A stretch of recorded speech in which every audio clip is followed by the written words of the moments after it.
Listen to me.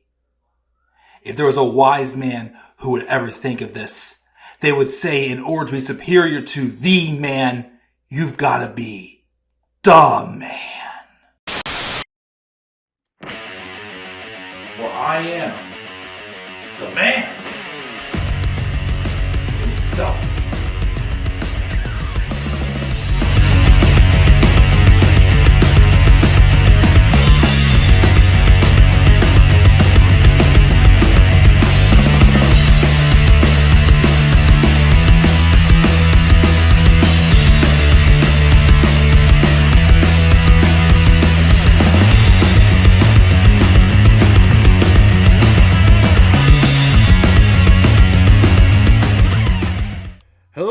How you guys all doing today? This is the Club with the Man 1993.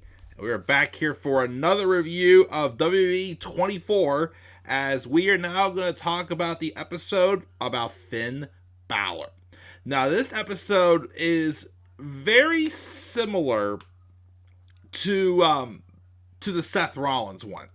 It's about Finn Balor's journey back from his injury when he suffered that shoulder injury at Summerslam 2016. I think this is the last one that kind of like goes on that path like of someone's recovery from surgery.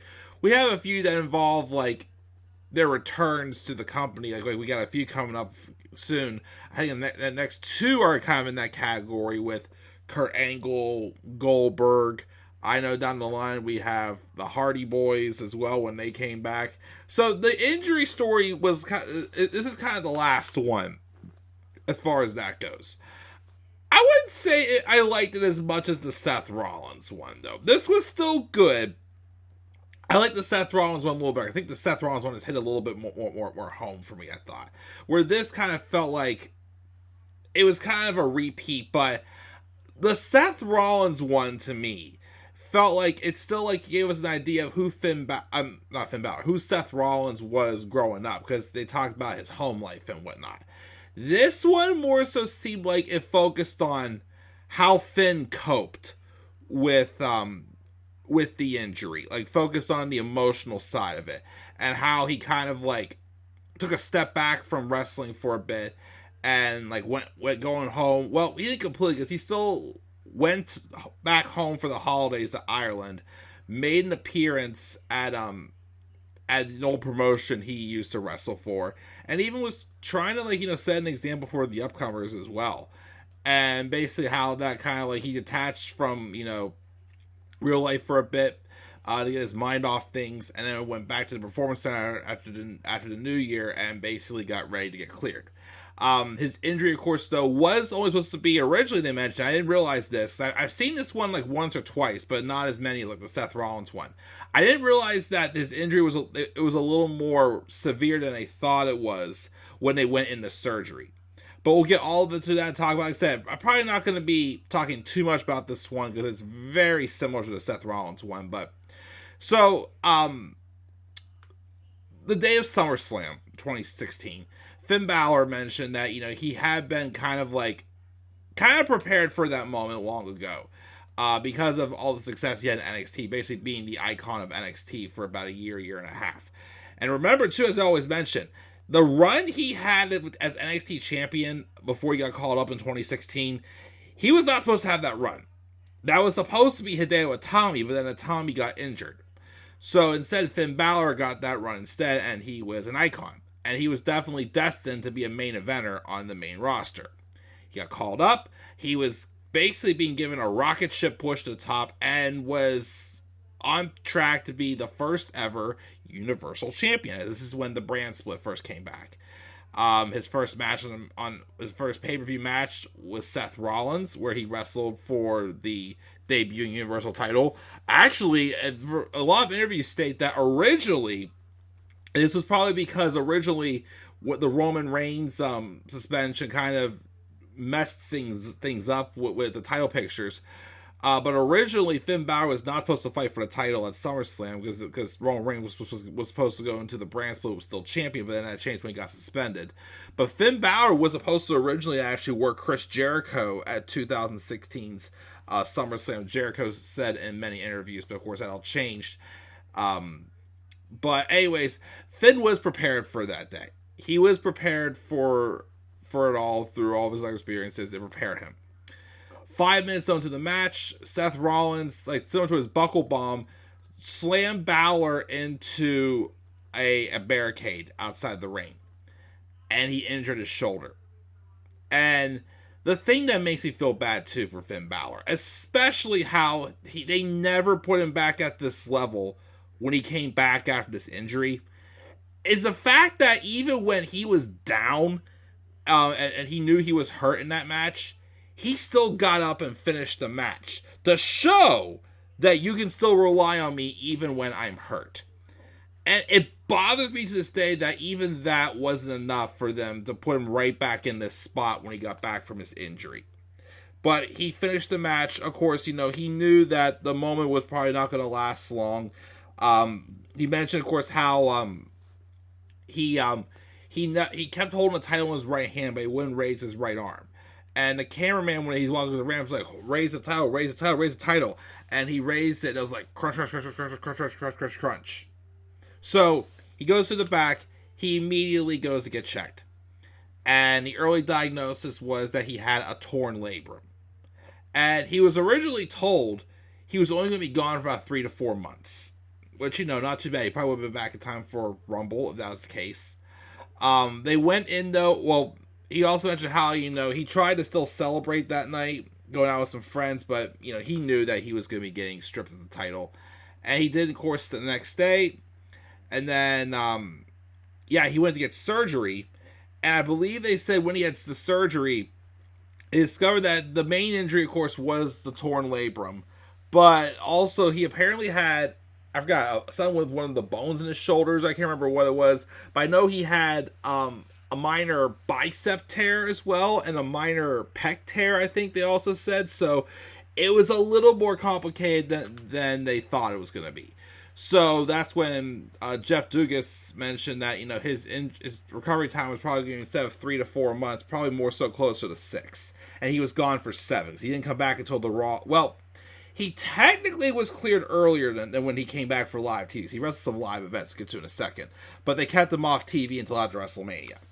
So, like I said, this mainly just went into how Finn coped with the injury and how he was going to try to come back and still, hopefully not lose his spot. So, I know, like, when they showed him doing the early, rehab workouts, like, he just wasn't a fan. It was just boring stuff to him, and it just was, not making him happy.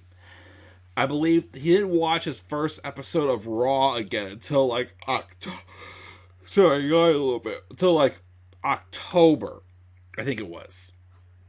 And after that, and then they started focusing on him going back to Ireland for the holidays. We got some sort of like a background of like him growing up and him being a wrestling fan, but not as much as they did with Seth Rollins. He went to, I think it was called OTT or something like that. I can't remember what it was called, but a wrestling promotion he wrestled at in Ireland, and he made an appearance on one of the shows and just cut a little promo. And then he did spend some time with some of the upcomers there as well. Even Jordan Devlin was there. Well, now, of course, JD McDonough, but Jordan Devlin was there. And that's when he was starting to do the UK stuff, I believe. That was all going on. But yeah, he mentioned how, like, him, Sheamus, Becky Lynch, like all these other, like, Irish stars came out from Ireland. We saw him spending time with his family, going to restaurants, going hiking and exploring and whatnot. Like I said, it was a nice way for him to kind of like detach from, what's going on at home and his injury, and then to go back after the holidays and get ready to come back. And I think January 3rd, when the Performance Center first opened, he was right back in there working out and getting ready, and he looked pretty good. I know he had a phone call with Carl Anderson. He did briefly talk about his relationship with the Bullet Club and talk about them a little bit, but not like too heavily in depth. But everybody thought he was going to be back for the Rumble. Of course, he wasn't. That's not what happened. I know then they also show some stuff with him and Seth Rollins working out together, like in February, because that's when Seth Rollins suffered that MCL injury, and we thought he was going to be able to make it for WrestleMania either, for his match against Triple H, because of that injury he suffered whenever he got attacked by Samoa Joe. And of course, they're mentioning how, like, it's ironic that, Seth's the one that put him on the shelf. And again, too, because you felt bad, and it was good to hear Finn saying that, it was an accident, because it was during a time where, like, in 2015, 2017, 2018, like, in that area, a lot of people, because of, like, the way he did the Finn, the way he did the Cena in 2015 with the broken nose and a few others, people were saying that they thought Seth Rollins was dangerous to work with, which is kind of ridiculous. If I'm being 100% honest, he really isn't. But, yeah, he was the one to put him out, but yet they were working together and they were rehabbing together. Even, of course, when Finn came back, his tag team partner in his return match was Seth Rollins. But they were working together, making good progress. I think Finn got cleared, like, the end of February, I think it is. Because he did, before he returned to TV, he did work a couple live events in March. And I think his return, he wrestled in a tag match. I think it was him. I want to guess him, Jericho, and Rollins, I think it was, versus Kevin Owens, Triple H, and Samoa Joe. Yeah, Triple H was wrestling a few live events at the time. He was getting warmed up for his unsanctioned match with Seth Rollins at WrestleMania. And funny enough, too, when I saw this, I remember back during this time in 2017, there was rumors about them starting a stable with Triple H, Kevin Owens, and Samoa Joe. Never happened, but that would have kind of been interesting. I would have liked to have seen that. Like Triple H bringing in some of his heel NXT guys, making like a whole new stable with it would have been interesting. But anyways, so Finn wrestled a few live events. He was not at WrestleMania 33. They had no plans for him. And they brought him back the night after WrestleMania 33. He wrestled in a tag match. It was supposed to be Seth Rollins and Chris Jericho versus Kevin Owens and Samoa Joe. But then they did an injury angle on on Chris Jericho to set up for his rematch for U.S. title against Kevin Owens at Payback. So they had like a surprise partner for Seth Rollins, which was also... this was the first night also that Kurt Angle was Raw's general manager. He told Seth he'd find him a partner. And then, of course, Finn came back. And they won the match. And, yes, Finn never regained the Universal title, which is sadly a shame. I just feel bad for the guy. I really feel bad for the guy because, like I said, he still, like, even though he got hurt in that match, he still tried to prove even hurt you could count on him. And they never gave him the title back. They didn't, and they waited for like over a year until Brock dropped it to Roman that they gave him his rematch on Raw. The booking for Finn Balor on the main roster has been crapping all over the place. I've heard rumors he may be in line for a singles push in 2025. I don't know if that will happen or not for sure. I hope so, but I've kind of lost faith. Like, Finn Balor now is like, I need to see him improve to actually believe it. But it is what it is. But that's my review on the 24 documentary on Finn Balor. Again, just nothing too, like, special or too juicy. Just how he mostly coped with being out with that injury, with that shoulder injury. And his road back and him going home to Ireland for the holidays and whatnot. So, a good one. Not one of my favorites, I would say, in the series, but a good one. The next one, though, should be pretty good. The next one is called Kurt Angle Homecoming, which talks about Kurt Angle returning to WWE after 11 years, going into the Hall of Fame, and, his road was back. So that should be a pretty good one as well. I look forward to talking about that one next. Leave your guys' thoughts again about this bet down in the comment section below. And be sure also, as always, to slap a like on the video and subscribe for more content on my channel. You may follow me on Twitter as well at the Club of the Man 93. And follow me on TikTok and Instagram at the Club of the Man 1993. Until then, guys, I'm checking out. I'll catch you guys all later, and do not forget, in order to be superior to the man, you've got to be the man. And for I am the man himself. And that is not just the pain, my friends. That is a fact of life. Yeah!